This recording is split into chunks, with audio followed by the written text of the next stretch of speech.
Hey, folks. Well, the latest leftist nonsense and arrogance comes out of Washington, D.C., of all places. Shocker, eh? No, it's not. Perhaps it's a bit shocking for whom it's happened to. Jeff Bezos, the famed owner of Amazon, founder of Amazon, and owner of the Washington Post, which has taken a decidedly leftist turn since his purchase from the Graham family of the heralded Washington Post. More than 100 demonstrators, apparently reported by multiple news services, gathered outside Bezos' Washington, D.C. mansion today and constructed a guillotine outside his front door to protest Amazon workers' wages. Now, this comes a day after his net worth surpassed a remarkable $200 billion, making him the richest person in history, even wealthier than the famous leader in Mali centuries ago. His wealth has grown by at least $85 billion during the COVID-19 crisis. Now, isn't that interesting? A number of businesses have profited immensely during COVID-19, not the least of which have been online retailers like Amazon and Rakuten and Alibaba and others around the world. But in addition to them, also, of course, transport carriers, package delivery services like DHL, UPS, FedEx, they've also surpassed and done quite well what others are doing. While many companies and small businesses have gone out of business, these massive conglomerates have profited. I don't begrudge them that profit, but apparently current and former Amazon workers do begrudge them that profit. A video was posted on Twitter by the Washington Examiner reporter who shows former Amazon warehouse worker Christian Smalls, an outspoken critic of Amazon, calling on the company to raise its minimum wage from $15 to $30 an hour because Bezos' wealth is surging.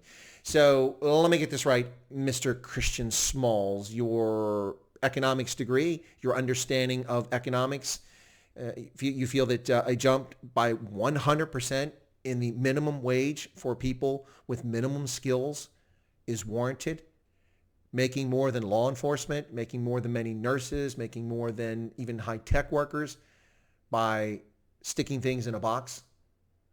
Well, I'm not trying to degrade the work Amazon workers do because I value it. I've been a long-time customer of Amazon since about 95, 96 when they first came online.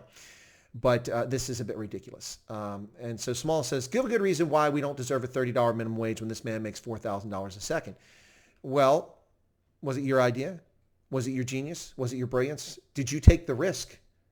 Did you put it all on the line? Did you forego meals to get this company going? Did you mortgage your future, maxing out your credit cards, risking everything in poverty for an idea, a concept that you came up with? No, I don't think you did, Christian Smalls. If you did, we wouldn't be having this conversation. $15 to $30 an hour. You do understand that $30 an hour as a minimum wage dilutes the value of $30 and also dilutes the value of hard work and labor. Yeah, now, of course, Smalls was fired by Amazon because he walked out of his workplace on Staten Island. Yeah. He made complaints about people with coronavirus showing up to work. How true that isn't, but certainly if they were showing up at work, he had a valid complaint. But putting a guillotine outside Bezos' home in Washington, D.C.,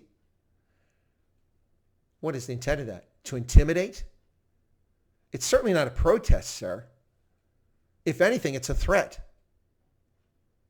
And threats like this terroristic behavior should not be rewarded. If Amazon bows to this nonsense, then I'll stop shopping at Amazon. It's ridiculous. These people are children, ill-behaved children. Apparently they read something in school, learned a little bit about history, understanding the guillotine was for the French nobility. I guess they assumed Jeff Bezos, a child adopted by parents, is somehow French nobility. I don't know what they're going at. The bottom line here is that this is abhorrent behavior. Intimidating, threatening a man outside his home, putting up a guillotine, endangering public safety right there on the street where children walk on the street, pets walk on the street with their owners, and putting up a functioning guillotine to intimidate and threaten a man whose genius, whose hard drive and labor made their jobs even possible. Without Jeff Bezos, they wouldn't have jobs at Amazon making $15 an hour or more. Unbelievable. Once again, leftists, privileged, spoiled, lazy, demanding things that aren't theirs. I want your toys because you have more. Now, a lot of people listen to this video and go, oh, you're very uncaring. You don't care about the common man. You're greatly mistaken. Spent a lot of time in my life as a common man working for minimum wage, at $3.35 an hour, bussing tables, picking up trash, cleaning up after others. And I have no regrets and no anger about making minimum wage.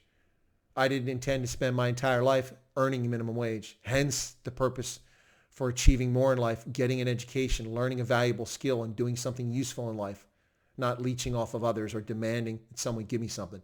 If they want their wages raised, then enter in negotiations with Amazon. If Amazon is unwilling to go into negotiations with them, then use the one tool at your disposal. Go on strike. And don't work. Don't threaten someone with a guillotine. This is pathetic. It's childish. And it's terroristic. And they should be held to account. There you go.